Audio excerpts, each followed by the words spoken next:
Now we are.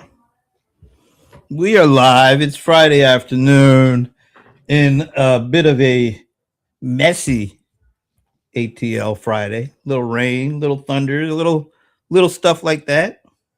But that ain't gonna let us be stopped because we're here. And who are you again? I always forget you, but who are you? John Colder Ice Lawson. Hmm, that was nice and short. Easy. I'm Brent Leary. That's easy.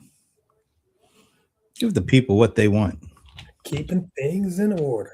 That's my motto. Give the people what they want. All right. It is Friday the 24th. Still hard to believe we're damn near coming up into the second half. Well, we already are in the second half, aren't we? Yep. Damn, that's even harder. That means like my little respite from travel. I still got a little over a month. So I'm going to enjoy that time staying away from any airport, any flight I can possibly dodge at this point. So, what's new with you? Nothing, man. Nothing. Come on, man. You nothing. Everything happens because with AI. Everything happens like in minutes. New stuff every minute. Yeah, it does. And of course, there's a new model out. The Fable thing or whatever they call it. Oh no, actually, they just beat Fable on a lot of Oh yeah, I just saw that. It's not yeah, Fable. It's Opus. Opus 5. Opus 5 is here, and Well, it's half the price of Fable, and it beats Fable. It's faster. It's here we are. So why? I mean, what's the sense for all these things coming out so quick? I mean, they come out so quick. You don't even know how good the one is before the new one comes out. Well, I mean, that's what had been projected.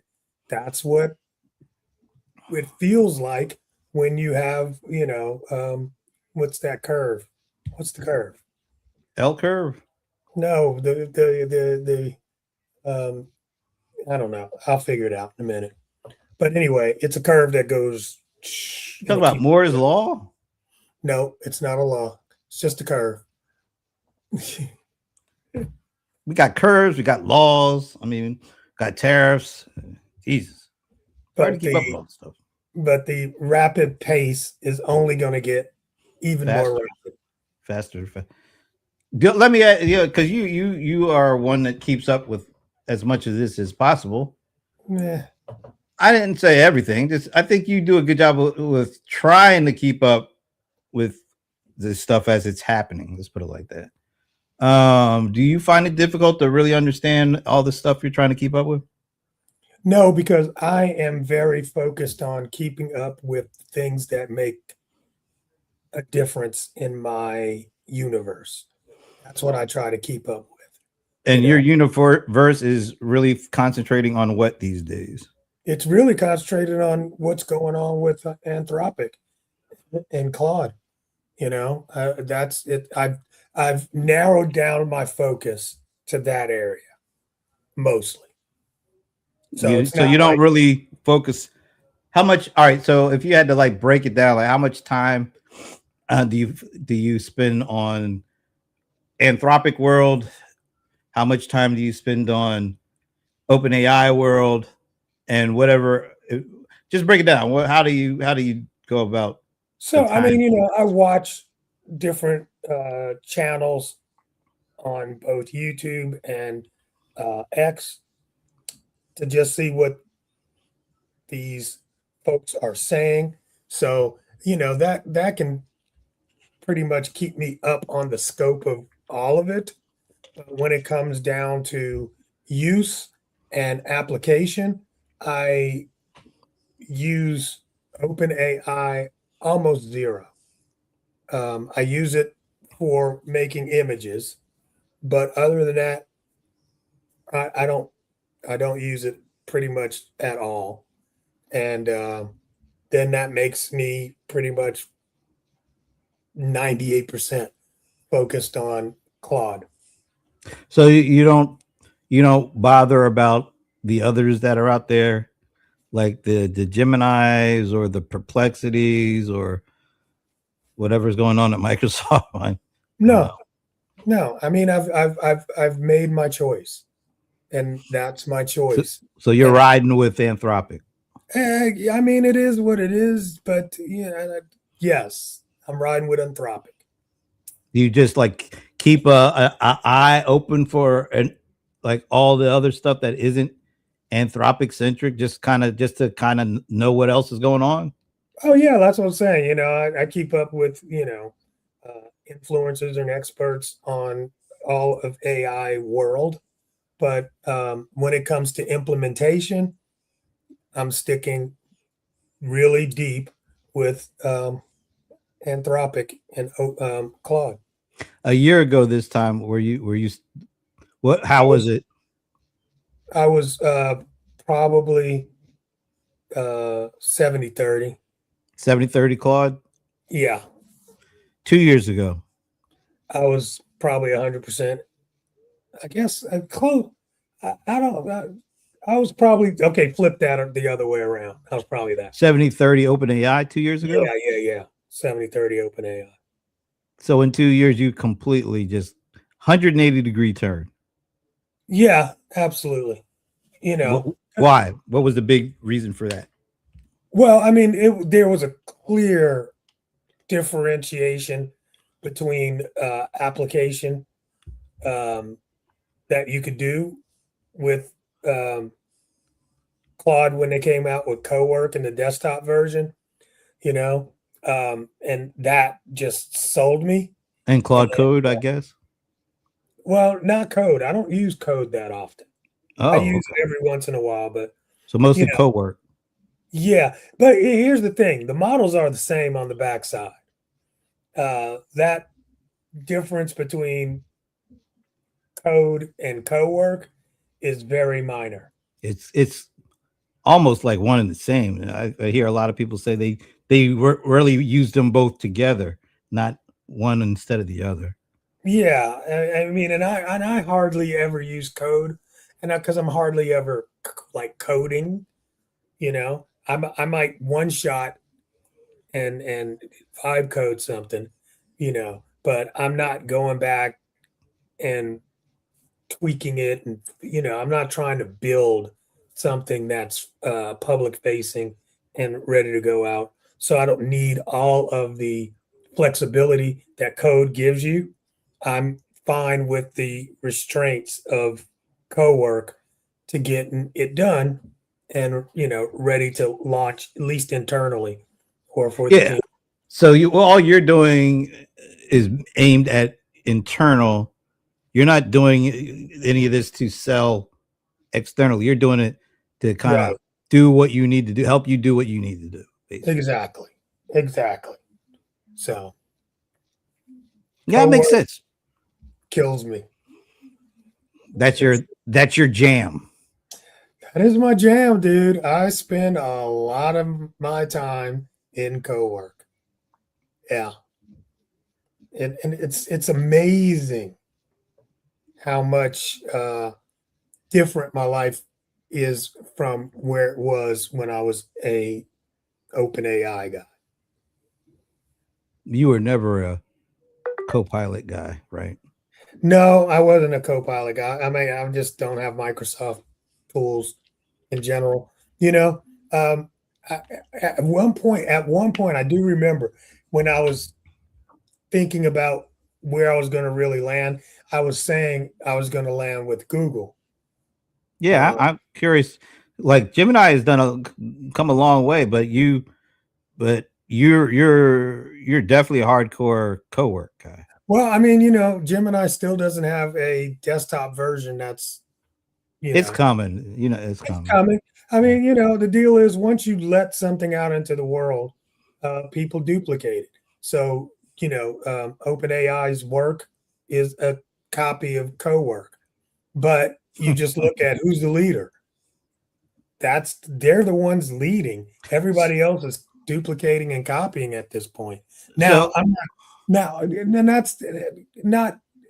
I do want to say Yeah. Gemini is doing some amazing stuff, especially in the video space, That's what I use it for mostly. Yeah. image space, you know. So they're kind of leading that. And but OpenAI came out with their version afterwards. So they copied this and made it better. I mean, but what um, Anthropic does, in my opinion, is so uniquely um, moving the ball forward that I'm just like, hey, I want to stick with these guys, see what they're doing, because I think they're leading the charge right now. Do you think it's too early to pick a winner, or it's time to pick a winner? Nah, it's too early.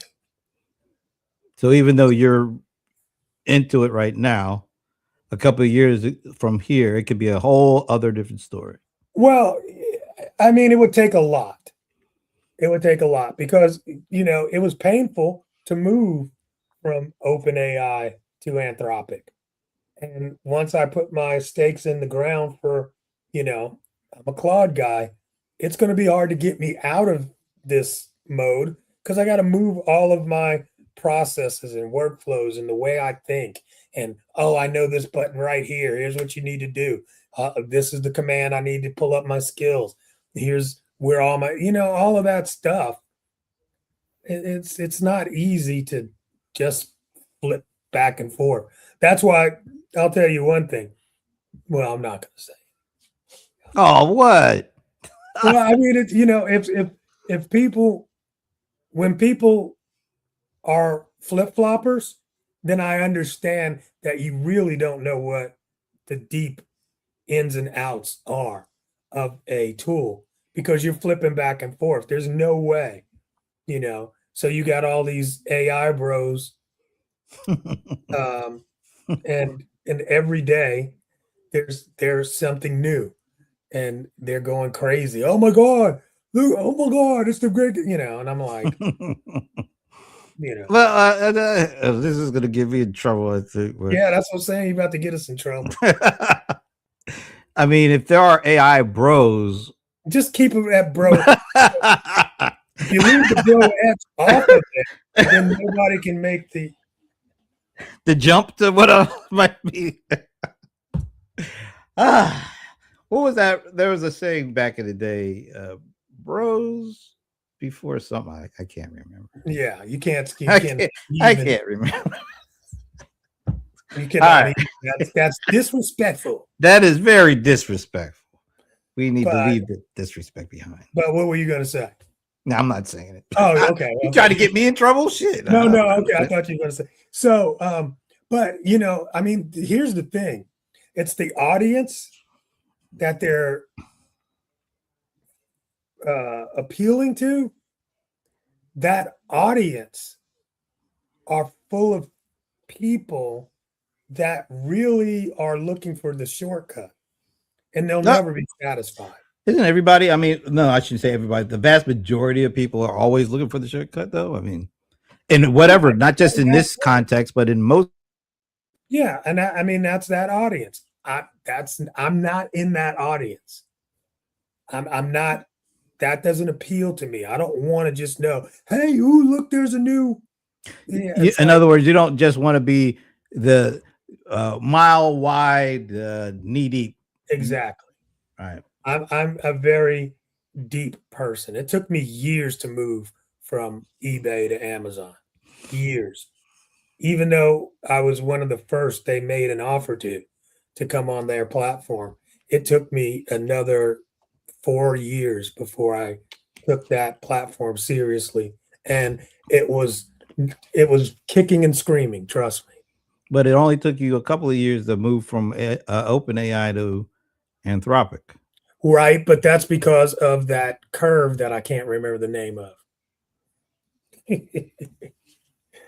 But it's the development curve, and I can't remember when you hit this.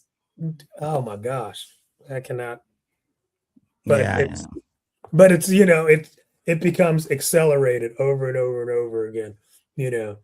But what if just playing a little devil's advocate here? What if? No, you're completely right now in the Anthropic world, loving it over there. But what if, OpenAI or Gemini or something else says, you know what, we've we've cracked the code on some of this in terms of, um, we can lower our computation, so that means we can lower our prices, and we can let people have the $200 a month, what would normally cost you 200 a month on Anthropic. We can give you even more capabilities, functionality, processing power at half the price. Would that be enough for you to switch? Probably not. Mhm. Because of the competition itself. And we know how competition goes. Once that happens, then the entire market starts falling apart and it becomes a race to the bottom. So, I mean, they're going to have to respond to the competition, because if everybody jumps, that's where we are, or that's what we had happen with OpenAI. OpenAI was actually keeping back a lot of their models, uh, and waiting to release them. And then, you know, Anthropic did what they did and released a lot of stuff. Yeah, they threw it all out at once, it felt They like. all threw it, yeah. And it's like, oh, we got to let our stuff go. We got to catch up. So, I mean, competition will uh, handle that part. Yeah. Yeah. And it was exponential growth curve. Couldn't remember that Oh, okay. exponential for nothing. When it goes like Yeah, that. Yeah. exactly. And remember, we used to talk about that 2 years ago, you Yeah. know, and now we're in it. And so every 6 weeks, a new model's coming out. Some of those models are coming out from China. Yeah. Yep. And that's what I was going to say to what you just said, is like China put out a model. Kimi K3 is 1/5 the price of Anthropic's um, model, or up until today, their big model, which was Fable. Um, and, that's not enough for me to necessarily run and jump and put that, build a One platform. fifth. Okay. 1/5 One fifth the cost. of Fable. Fable's pretty expensive. Don't get me wrong. It's very expensive. Yeah, and that new one that just came out, Opus. That's half of Fable. Oh, I got it something in the email from Anthropic about some changes that they're making to how they price Fable. Yeah, yeah, they got to, because of competition. Yeah, Yeah. we'll see.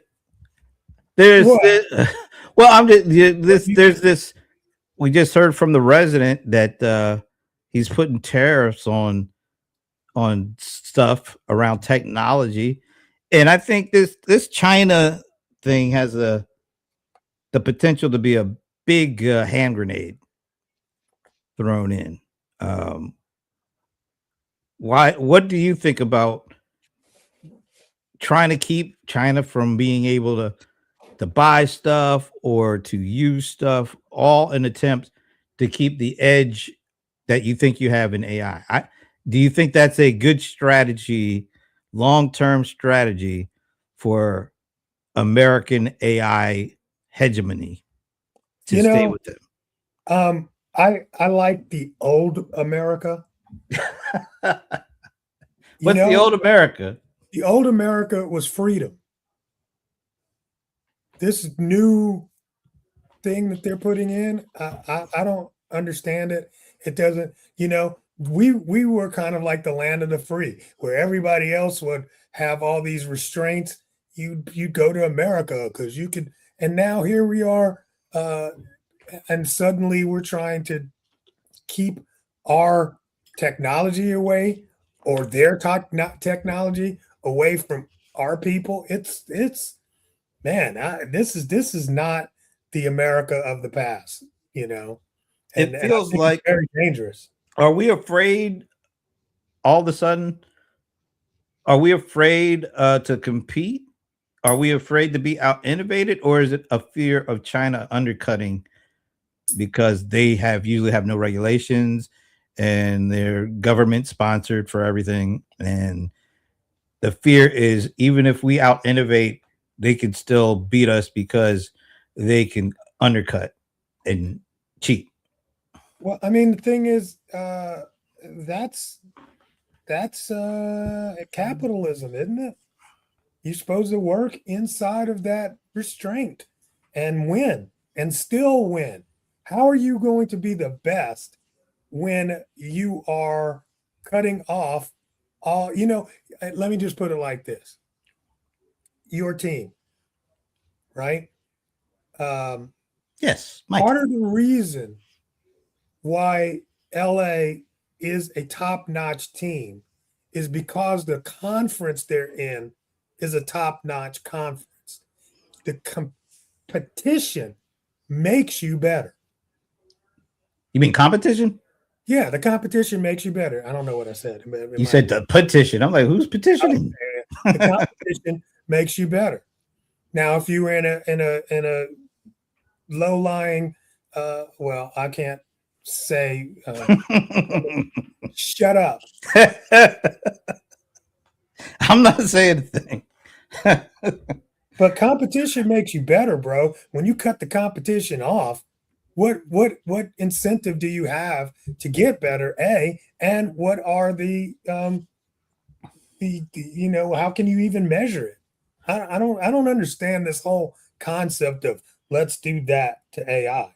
Well, And I, and here's the other problem. You've got businesses that are using this technology that's cheaper to build a better business and actually have more profits. It's a bad move in my opinion. when you think of like some of the biggest world worldwide competitions at the national level, not just the individual companies, but competing against each other, but like the race to build the bomb, the race to be the first to go in space, even some of the race to Yeah. own kind of the internet, whatever. um when it was like the US versus like Germany or the US versus Russia, Yeah. I don't recall, and maybe I'm not sure this is or wasn't the case. I don't recall like talk about, well, you can only sell to companies in countries or countries that aren't competing with us for stuff. I don't recall that. It could have been like maybe we cut off selling everything to companies or countries that were in competition with us for one thing. I don't recall hearing about that. Maybe there is something in that, but it always felt like the race. It was an actual race to get to the end quicker than somebody else, not to cut somebody off before they could get ahead of us, but to do what we had to do, to get there. And that Yeah. feels like that seems to be the way our country all has operated up until kind of potentially now. Yeah. I mean, and don't get me wrong. Of course, there's secrets. You can't have Yeah, all your secrets out, and I get that. yeah, But just like you said, cutting off all the models from China, it's just like what? Now you don't have any access to what they're doing. So right. you're cutting off the thing that would actually make us be able to adequately compete and beat those others.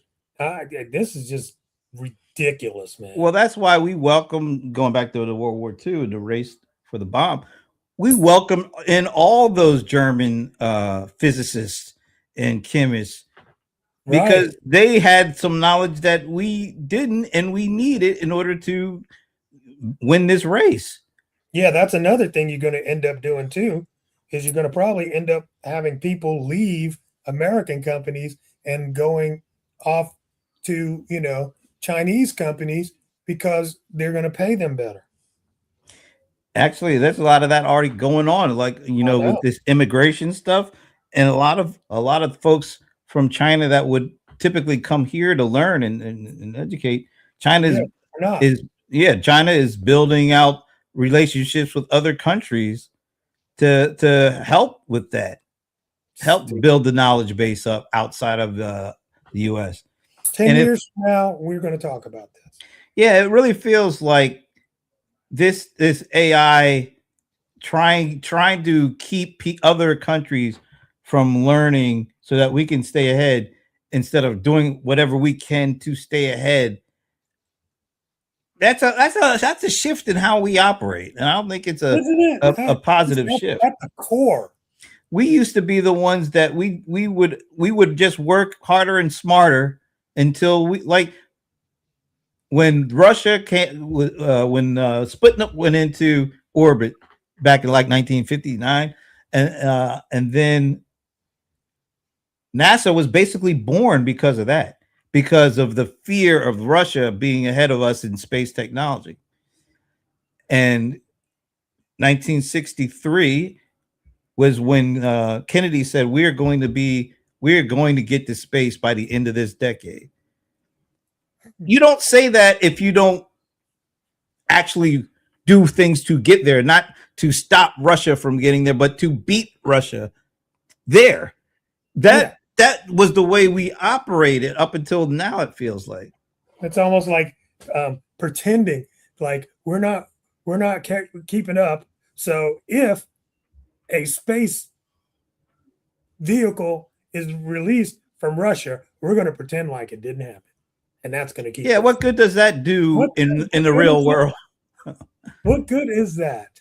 So that's why I say this is just so, it feels a bit un-American to just think about how can we keep others from getting ahead of us, as opposed to just doing what we need to do to get to the destination, not keep others behind us. I mean, you got to do, I guess, a little of that, but the focus should be on getting to the moon, like Kennedy.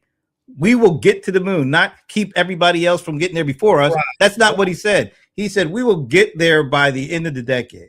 Well, this is what happens when you have losers as leaders. Ooh. But it's not just on the losers in office. It's on the companies that are lobbying for some of this stuff to take place, or the lobbying for lack of regulation. It You feels think like you they're think there's a trying. lot of lobbying for this to Oh take place? yeah, well, I think there's lobbying in terms of keeping regulation low. Yeah, absolutely. That allows them to They want operate to more keep that. freely. Absolutely. They want to operate more freely.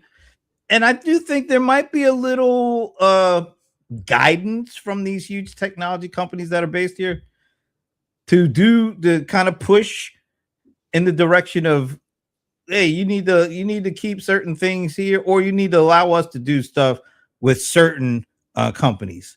So I think there's some guidance that they would like to throw in there. But Yeah, I think America is not at its best when it's right. not at thinking about innovation, about meeting the goal, not keeping others from meeting that goal. Yeah. Yeah. I don't think this is America at its best kind of methodology. How did we get here? How did we get? And when I'm talking about this, just in the context of the AI discussion, um, Um, I know China is I is mean, is a big. because I really think there was a lot of hype that was being fueled and fed to us, right?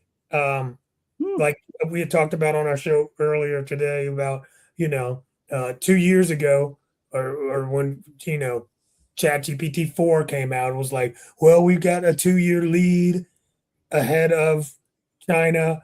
and and that we were going to be the winner of the AI race, and nobody had the idea or the audacity to think that there would be a deep seek when we had chips that were not available to those developers. So we thought it was all the chips, and they found a way around the chip. Could it also be, as I think about this a little bit, um, I think going back to this space race is a pretty interesting one. Yeah, I think because that's because that ended up being a countrywide goal. Like everybody seemed to be on board about. Maybe everybody was afraid what would happen if the Russians got to the moon or whatever before we did. But whatever the case, it felt like all of us were pointing in that direction, not just individual companies or whatever. And once again, NASA was a government organization leading the charge. Our national government is definitely not leading the charge when it comes to AI. Yeah, that's all about. Yeah. It's like a handful of companies.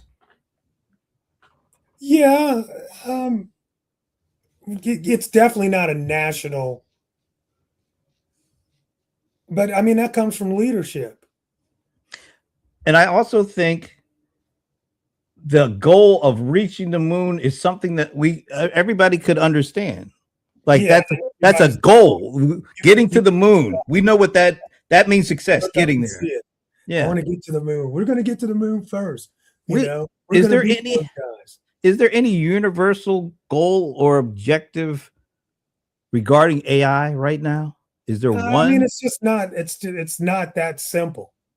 Right. So I mean, when you can, all of the technology that it takes to get to the moon, none of us understood that technology. But if you can just say, we want to be the first to land on the moon, you can, an average. That's easy for the average person to understand. For the average person to, so when we talk about singularity of, artificial intelligence, what does that mean? What are you talking about? Yeah. And there's so many little avenues you can go down when it comes to AI. People are acting like AI. I'm not, like, generally speaking, people are acting like AI is some brand new stuff. This stuff has been around since the 50s. We're just now, regular people are just now being able to access it and do stuff with it as opposed to having others feed it to us. Okay. I think that, when you have at least a little bit of understanding and you know a little bit how it works, or you think you do, that makes you feel like you have a little bit more skin in the game, a little bit more to say. And okay. But I mean, generative AI has not been around. No, but just AI, this artificial intelligence as a thing. As a thing. Yeah, it's been around. I mean, and we played around with it for years.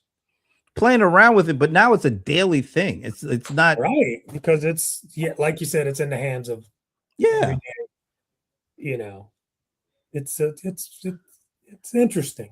I just don't think any country government who tries to weigh the scales by trying to restrict certain things, I don't think it's a long-term strategy for success. No, I don't. And then this like I said, this could be, especially in an exponential world, this one thing could lose it all. We could lose it all. There's a question that we had at the end of the show this earlier today from one of our buddies, Amber Donald,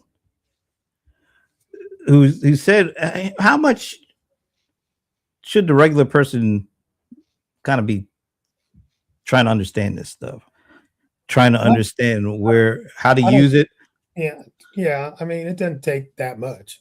I mean, the owner's manual is in using it. I don't even know if it's even if it's the hands-on use. I think you should be trying to at least understand the big picture of what's going on with this. What the data centers fight is about. How is it going to impact like big picture items like employment, like inflation? Like I think regular people have to have some kind of a general understanding of some big picture stuff when it comes to this AI that they really might not have needed back in the day. Okay, maybe, but I mean, to ask regular people to have a general understanding of anything is a big thing. It's a big thing, but if we're talking about how AI is basically these companies are firing employees because AI automation agents are going to take over a significant part of what they did. I think they have to find out at least a certain level why that's happening and what it means for them in the long run. I think everybody should, but will everybody? No. Well, yeah, I think it was Ivana who said, matter of fact, I think I actually heard this from a vendor. I can't tell you who, but um, small businesses around the globe, when you start talking about AI, a significant percentage of these folks will shut you down. They don't want to hear it because they don't understand it. They don't understand the importance of it. They hear it all the time, and it seems like a bunch of hype. And so, for a very significant percentage of particularly small, but it's actually greater than 50% from what I was told. They shut you down before they want to talk about it. And I'm saying that's not the answer to the problem. No, I mean, you're just going to be overrun. I mean, look, the train is coming. You can hear the horn. You can see the light in the tunnel. Turning your back and pretending like you don't hear it doesn't make the train not run you over. So I definitely think you need to listen to the horn and at least understand how far away the train might be. But one thing, of course, is there's no definitive um, answer or expertise. You know what I'm saying? So that leaves a lot of it up to hype or not the word hype. I don't want to use the word hype, but to conjecture because nobody actually knows. Yeah, nobody does. Right? Nobody actually knows. Nobody knows the date and the hour and the time. Nobody really knows. Nobody even knows how close we are to a breakthrough that is going to be the thing that unhinges unemployment or employment. What's the breakthrough that's actually going to bring this to pass? I don't know. There's so many things and questions that are unanswered, partially because nobody has the answer or nobody wants to share for different reasons, wants to share things that are known, but just not to the general public. Right. I find this to be one of the most confounding times of my life, this current environment. There's no way of feeling secure about anything at the moment. No, you shouldn't feel secure about anything. No. And things could. Oh, yeah, go ahead. Go ahead. I was just saying, just because things change so rapidly and viciously and, for lack of a better term, bigly, it could happen overnight.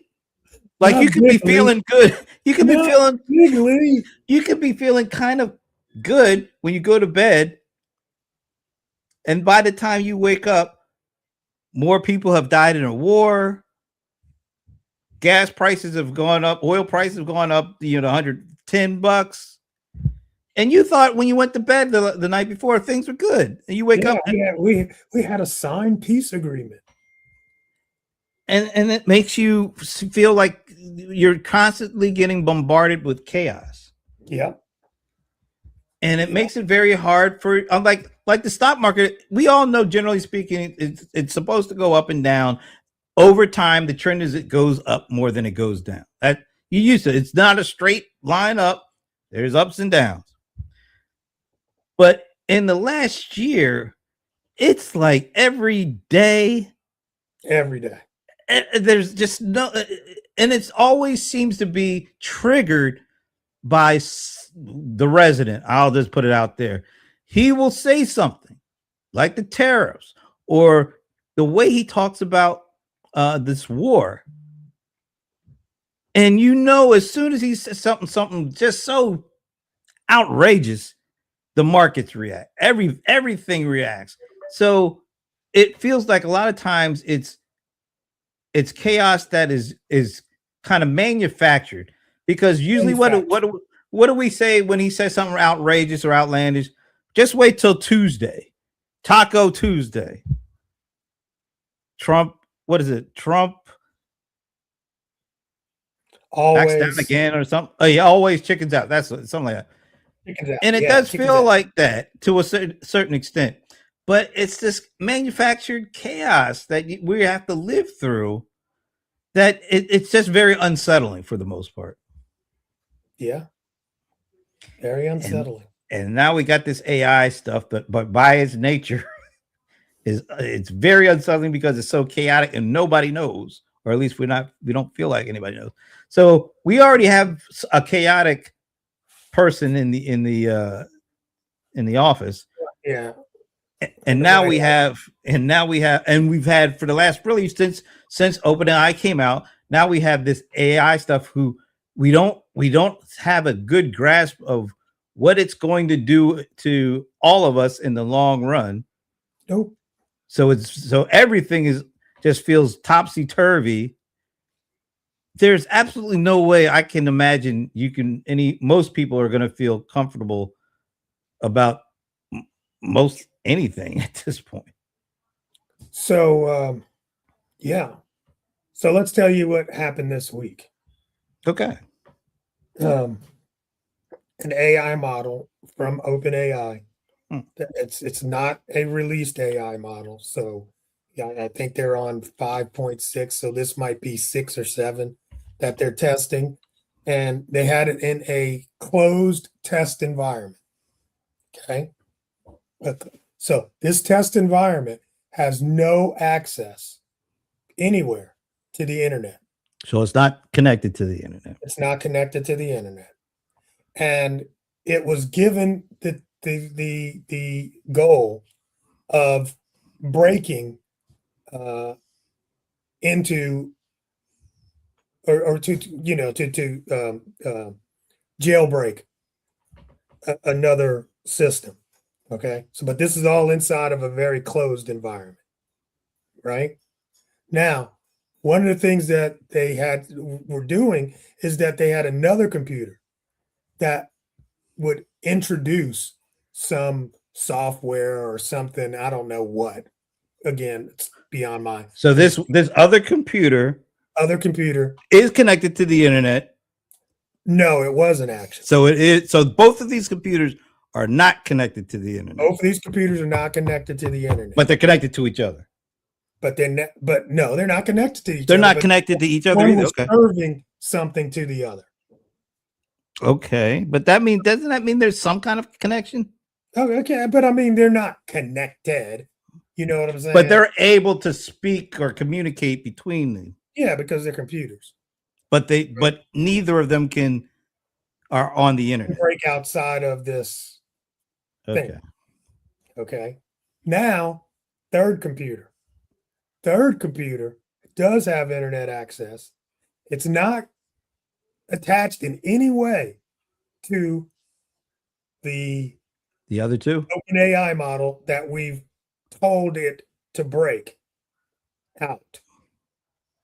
Okay. But this one's connected to it's got some sort of connection to the middle one. Got it? 3 levels. Okay. 3 levels, right? Here's the deal. This is the crazy deal. Is that second, the middle model had a day zero, what's it called? It's like an error, or it's a vulnerability. Okay. And when it says day zero, that just means that the developer, They wiped everything out. right? Nope, never found this ever before. All right. This model found it and figured out how to exploit it. So it got that middle model to do its work for it. And that middle model went and took over the other model. And that is how it broke out, because that other model had access to the internet. Yeah. Do you know how much intelligence that has to have to do something like that? I mean, it's unfathomable. So so this is what just happened. They thought everything was safe, secure, and it But broke out. it found a way. It found a way. It found a way. It found a way. Like I said, and the actual developer of the middle model never found any of these vulnerabilities, and it found it and took that over. How long did it take, by the way? I'm not sure. I'm not sure, but it's good thing, But and that's the weird thing too. And I'm still doing reading on things, and a lot of what actually happened is not being, publicized. But the only thing that OpenAI version was supposed to do is just break out, and that's all it did. Once it got over into Hugging Face, it didn't do anything. Right, but it got there. But it got there. Yeah. But it wasn't told to do anything. So it's like, okay, I did what you told me to do, and I win. But It is scary shit. Yeah, it's really amazing. Like I think I mentioned during our earlier show that I actually did a watch party for the opening keynote for AMD's big conference yesterday.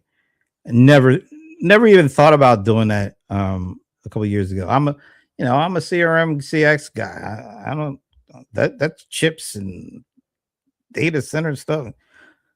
But it's becoming really apparent that you kind of have to know a little bit about the infrastructure side and the chips and how they're being made and what processing can be done, because a lot of these enterprise applications are going to be very much impacted by what these hardware AI hyperscaler folks who use these chips, what they're going to provide. So we decided let's do a watch party and see how much of this we can understand and is relevant to our space, because enterprise applications is one of the driving factors when it comes to business and technology, and all this AI stuff is being driven to affect all this enterprise software. So we were like, okay, let's see, let's hear this. What are they going to say? Oh my God. It was so detailed. She is a brilliant woman. She did, it was a little over 2 hours, and she basically was on stage for about at least an hour and 45 minutes of it. And she was talking about all these different kinds of technologies that they're using and what they're for and how they're going to be used. And then she would bring in the co-founder of Anthropic to talk about what they're doing together, and a couple of people from OpenAI to talk about what they're doing. I'm surprised. I don't think she brought in anybody like from like an Oracle or an AWS. I don't think so. I'm kind of surprised they didn't do that. But anyway, they talked about the enterprise scale They talked about physical AI. They talked about local AI and how they're building chips and servers and data centers for basically every level of compute that AI is impacting. It was way over my head, but just to get a glimpse into what is out there that most people aren't even thinking about hurt my head. and I'm like, okay, they're working at levels that are underground. The application layer stack is way overground, so they're working so far down, and they work with the hyperscalers, and so by the time it gets to the application layer, it's a whole different thing. But I'm glad I spent the time to listen to that, because it did give me a much broader understanding of what's going on and how it's being driven and what companies are doing what at all these different levels. You don't have to go to that length to try to understand it, but I think people do have to learn a bit more than they do right now about what's going on now and what's going to go on in the future. I know everybody's talking about the data centers right now, but this localized AI thing, I think, might have a bigger impact in the long run than the centralized data center stuff will. I don't know if I'm right or not, but it just feels like when the layer gets down to people's phones or creating your own like Mac Studio, a couple of them in your home where you can actually process everything locally and you don't have to pay for the LLM big frontier models, because that's mostly processing you're paying for. But if you could download these models and run them locally, then at least you're gonna burn a lot of power, but you're not gonna be paying the LLM providers anymore. Yeah, monthly subscription. Yeah. So I don't know. I think this data center thing that everybody's kind of focused on now, and I don't think it's going to be as focused on maybe 2 years from now, because I think there's going to be a lot of local processing going on of this AI stuff. So we'll see. Yeah, but I mean, that's, and I didn't want to get totally in it earlier, but they're not building those processing centers so that you can, answer your emails with AI. That's not kind of AI that they're developing with that kind of, processing. They're looking at, solving the problems of the world and mathematical, stuff that you and I aren't even into. So, the curing cancers and stuff like that, so it's not just so you and I can process and make cool documents on our computer. No, it's not. Absolutely. Yeah. There's a price component though. If you're able to, like the little guys, if the little guys don't have to pay $400 or $500, maybe $1,000 a month to one company to use one company's set of models. If you could download that and run it here and save yourself a lot of money. Yeah, that's going to be a lot of money. Yeah, and the phone thing, like we were saying earlier, that phone thing is. There's companies paying $100,000 a month in tokens, and they're not that big of a company. Yeah, and guess what? Those are the same kind of companies that will build their own data center or some localized AI capability to cut that kind of cost down. So that's what I'm saying. Data centers are always going to be with us, but I don't think they're going to be as big an issue in a couple of months, because if you're able to spread out the power consumption across the whole, country, instead of having to have these cities that have all these data centers in it, that will ease a couple. That'll actually be a net good thing for everybody, I believe. I mean, if I start building a data center today, how long does that take? 3 years, 5 years? I have no idea. You got to get all sorts of regulations. I guess you'd have to go through all that red stuff. tape. I just don't see it. I mean, you're going to need a tenth of it by the time it gets done. But if you, let's say you have, I'm just throwing out a number, like $10,000.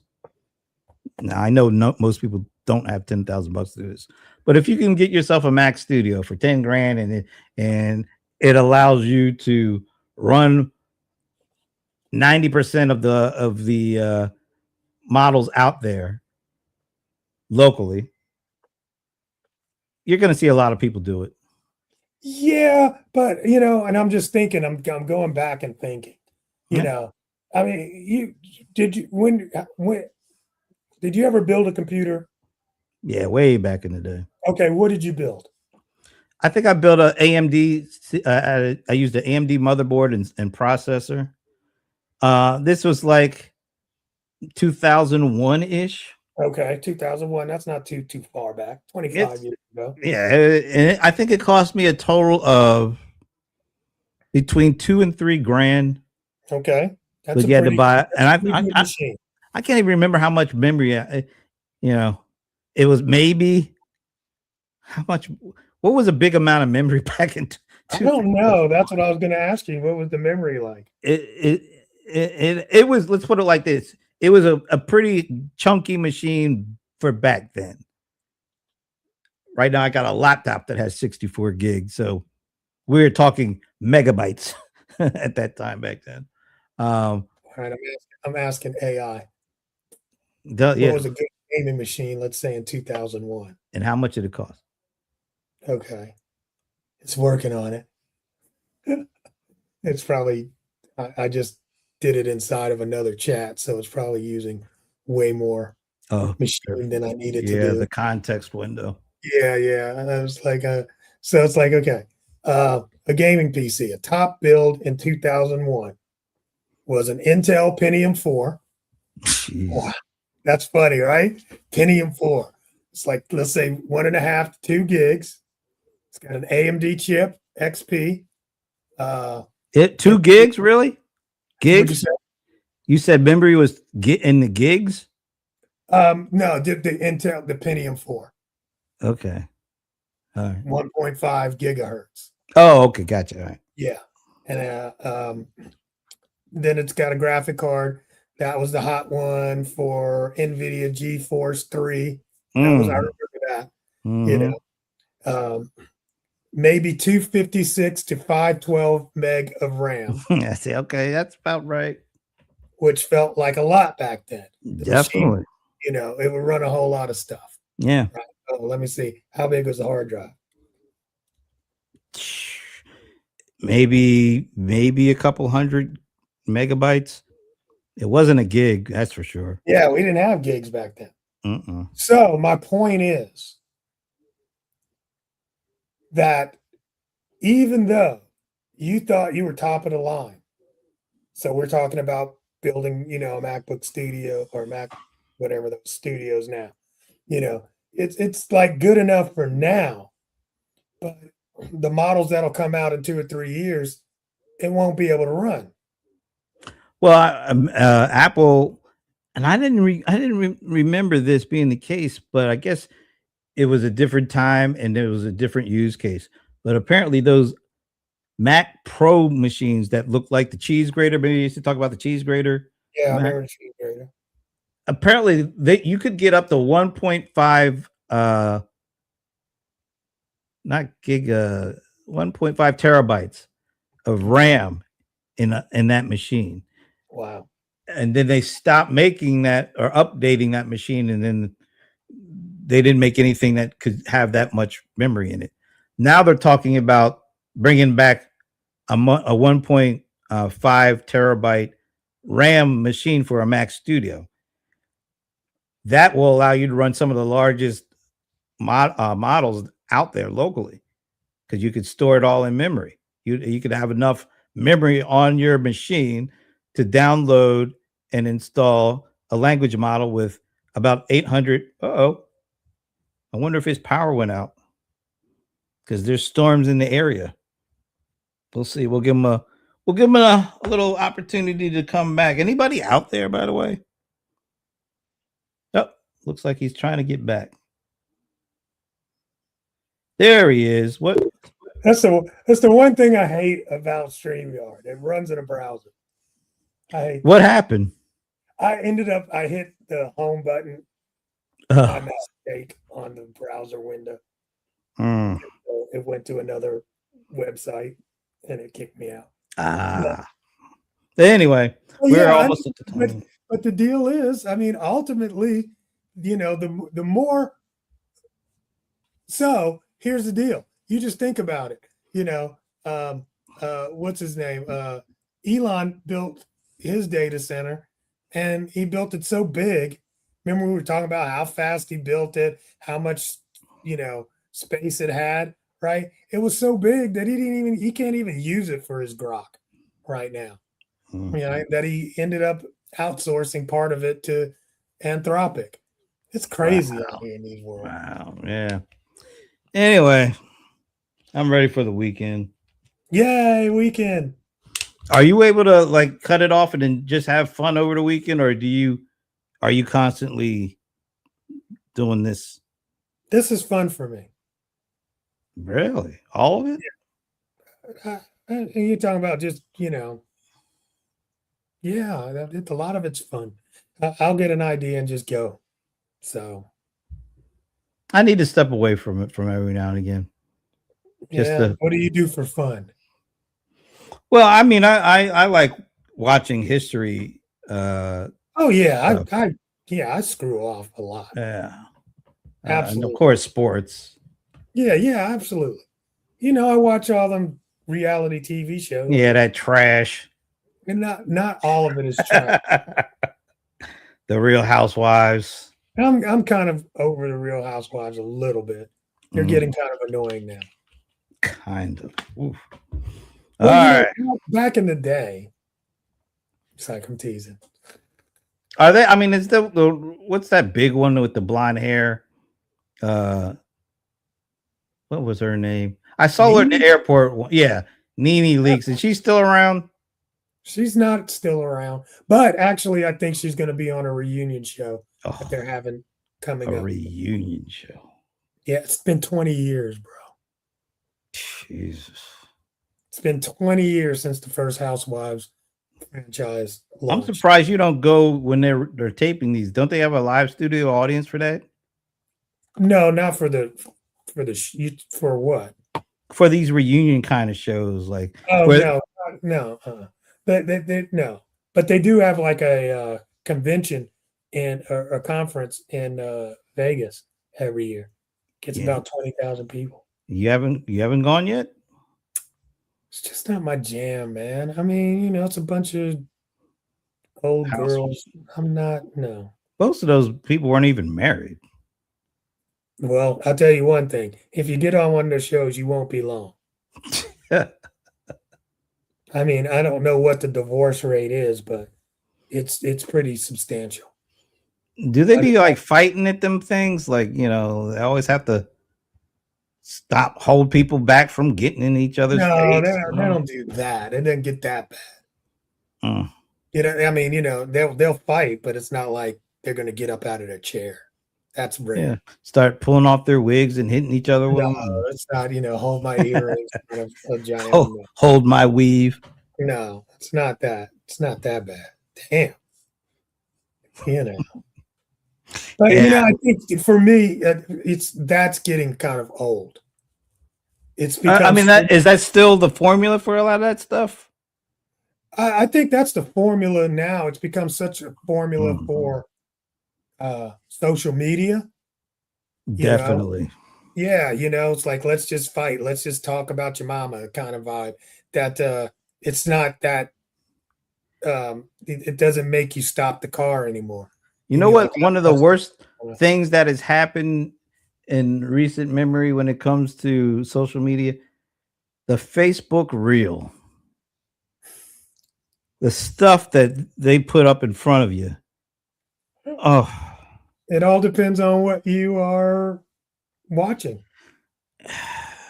You watch it once and that's enough. Yeah, and they'll try to serve you more. Yeah, that's what I'm saying. They'll throw all these different. I mean, I don't know. makes me sad a little. Some are really good. Like there's some like there's one I actually do like. It's this lady who has a son who has a terminal illness, and he's like a bit pretty much like a quadriplegic. If he's it's a degenerative disease. I can't even pronounce it, and she has to do basically everything for him. But she and him, they make these videos of her and him, and he's in his chair, and all he can really do is move his head and stuff. But she's doing like a dance off kind of thing. So she's like having fun doing these dance moves, and then she'll point at him, and he'll start like moving his head.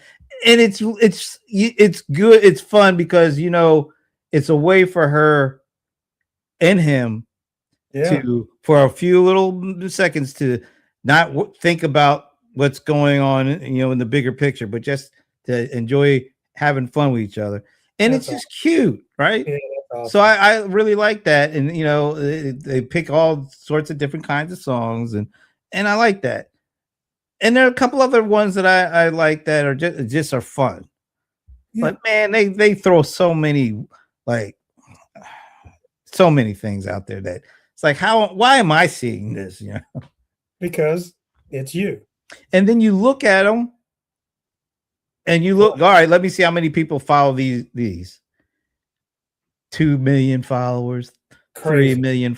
And these videos are like nothing. They're not doing anything. They're walking around and they make a video and it gets like 50,000 views. I still don't have any clue why that's the case. Yeah, me either, man. But everybody has their thing. Yeah, I guess so. Well, my thing is getting ready to eat. So, all right. We will see you next Friday, hopefully. Until then, enjoy the weekend and see you later. Peace, guys. Deuces.